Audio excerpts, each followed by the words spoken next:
February is National Heart Month, and joining me now to talk about this very important topic is Erin Moran and Madison Bustamante, who are both impacted personally by stroke. Ladies, thank you so much for joining us today to talk about this topic that so many people need to know about. And I know you're sharing some very valuable stories with me. Erin, I know you lost your sister Ashley to stroke. I'm so sorry for your loss, but I know you're here today to share what happened.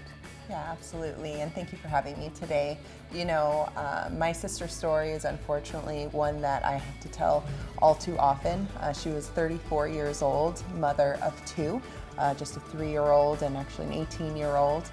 She was feeling generally unwell the entire week, so she sought the attention of urgent care, following up with the emergency room, and ultimately her cardiologist just that Friday before, all of which told her she was young, she was healthy, she should go home and take a nice bath because she was having a panic attack. So they would send her to her death. Ultimately, she suffered a massive stroke the Monday following seeing her cardiologist on that Friday and went into advanced heart failure. So she would battle for 3 months to try to be here for her babies, and unfortunately she lost that battle in June of 2020. And so Ashley's story truly embodies everything that the Go Red for Women movement with the Heart Association stands for, and that's women are often miscounted, underdiagnosed, and mistreated at the end of the day. And you now work for the American Heart Association in honor of Ashley. What do you hope to accomplish in this role? Well, my goal is to be the voice that she doesn't have any longer, to keep her memory alive, to show her daughters that we have to fight for ourselves. We have to be our own advocates, and truthfully to hope that her story is not the one that we have to tell all of the time, to increase awareness that heart disease is our #1 threat and that stroke is close behind it, in number 5 that will actually take our lives, and to hope that, you know, one woman pays attention to her symptoms and pushes past those telling her that it's all in her head. Thank you. And Madison, you are a warrior. You personally suffered from a stroke, and I know you want to share your story. Yeah, so I had a stroke 3 weeks postpartum.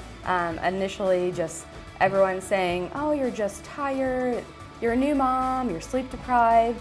I just felt unwell and kept bringing it up, but no one took me seriously. And at 32 years old, I suffered a torn vertebral artery, which resulted in a stroke. And 3 weeks later, I suffered a second stroke because just as young women, we're uneducated because no one thinks that young women are going to have strokes. But reality is they do. And we need to make sure that we're educated on signs and symptoms and just knowing that we know our bodies and listen to them. You look fabulous. How are Thank you you. doing? I am so lucky. I've made, I would say, 100% recovery with rehab and just that fight.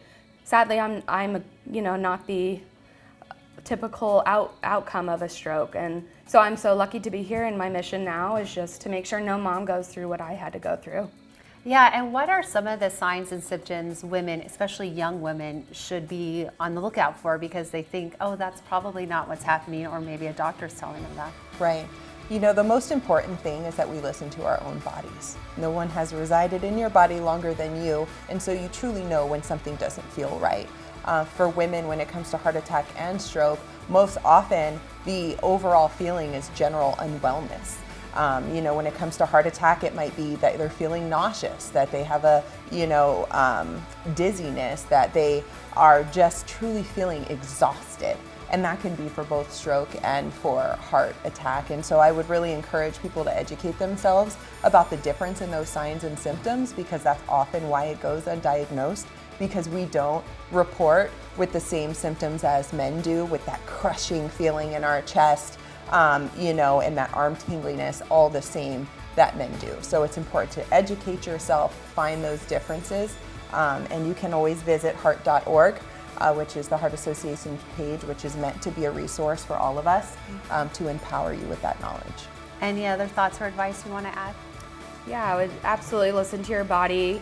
I constantly made excuses because I didn't think something like this could happen.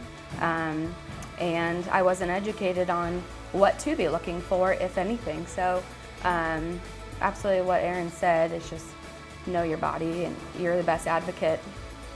Thank you so much, ladies, for your time. And if you would like more information, including the signs and symptoms of a heart attack or stroke, please head to heart.org.